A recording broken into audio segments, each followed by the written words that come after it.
जय जगन्नाथ। मैं शिवानी चक्रवर्ती हरिशंकर चक्रवर्ती अपने channel Bong Calling Food Tales में आप सबका स्वागत करते हैं। हमारे कुछ सब्सक्राइबर भाई बहन हमसे सवाल पूछा है कि जन्माष्टमी कब है, 15 अगस्त को, 16 अगस्त को या फिर 17 अगस्त को। 17 अगस्त को हम क्यों कह रहे हैं ये हम वीडियो में आगे आपको बताएंगे। सबसे पहले हम बता दें कि जो तिथि के अनुसार जन्माष्टमी पर्व मनाते हैं उनके लिए 15 अगस्त को है, जिनके लिए सूर्योदय के साथ अष्टमी आएगी उनके लिए 16 अगस्त को है। सिर्फ इस साल नहीं, बहुत सारे समय ऐसा आया है कि 2 दिनों में जन्माष्टमी की पर्व मनाई गई है। एक होता है स्मार्त मत में और दूसरा होता है गौड़ीय वैष्णव मत में।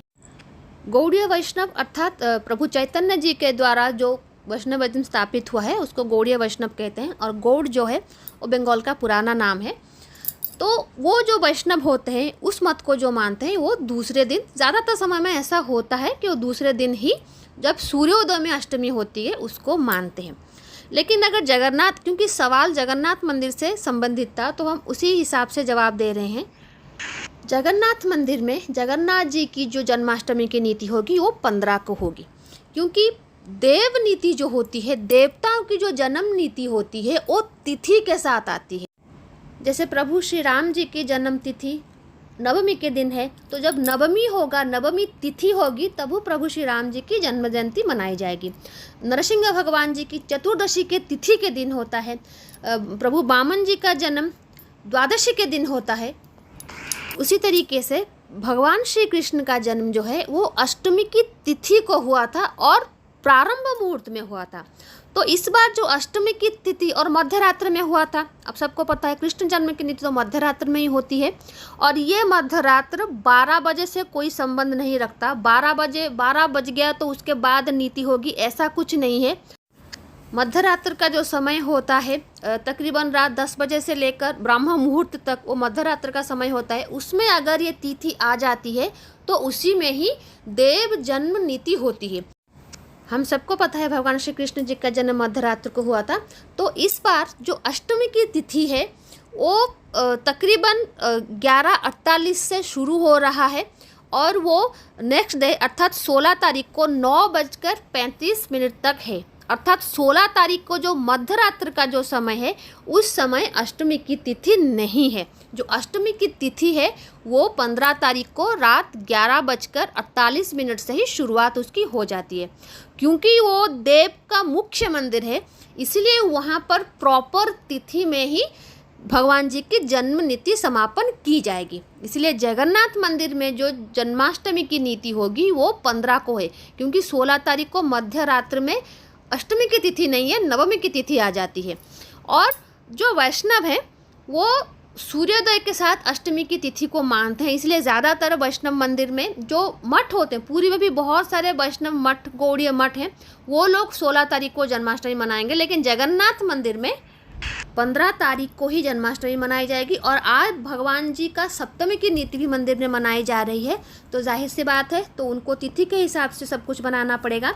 और दूसरी बात, जिन्होंने 17 अगस्त का सवाल किया था उन्होंने इसलिए किया था क्योंकि 17 अगस्त को रोहिणी नक्षत्र है और भगवान श्री कृष्ण जी रोहिणी नक्षत्र के दिन ही पैदा हुए थे। तो हम यहाँ पर जानकारी के लिए बता दें कि नक्षत्र के हिसाब से जो लोग जन्म गणना करते हैं वो सिर्फ मनुष्यों के लिए होता है।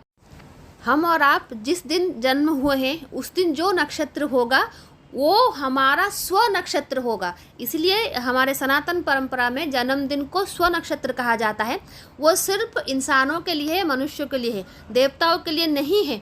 और देवताओं का जो जन्म नक्षत्र होता है उस दिन देवताओं की विशेष आरती होती है। जैसे प्रभु बलभद्र जी श्रवणा नक्षत्र में पैदा हुए थे, उस दिन उनकी आरती होती है। और देवी सुभद्रा ज्येष्ठा नक्षत्र में पैदा हुई है, जिस दिन ज्येष्ठा नक्षत्र आएगा उस दिन उनकी आरती होगी। और प्रभु जगन्नाथ जी श्री कृष्ण के स्वरूप में उनकी आरती रोहिणी नक्षत्र के दिन होगा। तो रोहिणी नक्षत्र रविवार को है, 17 तारीख को है। 17 तारीख को भगवान जी का नक्षत्र वंदापना नीति, वंदापना का अर्थ आरती होता है, एक विशेष पूजा होती है, वो होगी। देव जन्म नीति के साथ नक्षत्र का कोई संबंध नहीं है, क्योंकि इस बार प्रभु जगन्नाथ जी का जो जन्म तिथि है श्री कृष्ण के स्वरूप में वो अश्विनी नक्षत्र में है। उसके बाद आएगी द्विजा, उसके बाद आएगी रोहिणी। तो इसलिए जन्म नीति तो तिथि के हिसाब से ही होती है और 15 तारीख को ही होगी, क्योंकि प्रभु का जन्म मध्यरात्र को हुआ है और 16 तारीख को मध्यरात्र में, जो शास्त्रों के हिसाब से जिसको हम मध्यरात्र कहते हैं, वहाँ पर अष्टमी की तिथि नहीं है। तो जो लोग जगन्नाथ जी के मंदिर के नीति के साथ जन्माष्टमी व्रत करना चाहते हैं तो वो 15 को करें, और जो लोग वैष्णव मत में करना चाहते हैं वो 16 को करें। दोनों दिन अष्टमी की नीति होगी और कोई प्रॉब्लम नहीं है इसमें। 16 तारीख को जगन्नाथ मंदिर में नंद उत्सव है। और कुछ लोग हमसे पूछे थे कि अन्न भोग होता है कि नहीं। जगन्नाथ जी को अनवसर के समय को छोड़ के बाकी सारे दिन भगवान जी को अन्न भोग लगता है, और जन्माष्टमी में भी अन्न भोग लगेगा। तो आप भगवान जी को जन्माष्टमी में भी अन्न भोग दे सकते हैं। हाँ, आप नहीं खा सकते, क्योंकि जो उपवासधारी होते हैं वो अन्न का सेवन नहीं कर सकते व्रत उपवास में, लेकिन प्रभु को अन्न का भोग ज़रूर लगा सकते हैं। और वो भोग आप रख दें, जो पारण जब हम नेक्स्ट डे जब पारण करें उस वक्त आप उस अन्न के भोग को सेवन कर सकते हैं। लेकिन अन्न भोग का जन्माष्टमी से कोई लेना देना है नहीं, सिर्फ व्रतधारियों के लिए अन्न वर्जित है। तो ये था छोटा सा वीडियो जन्माष्टमी कब है उसके ऊपर। तो आज के लिए इतना ही। रहते हैं। जय जगन्नाथ, जय माँ काली।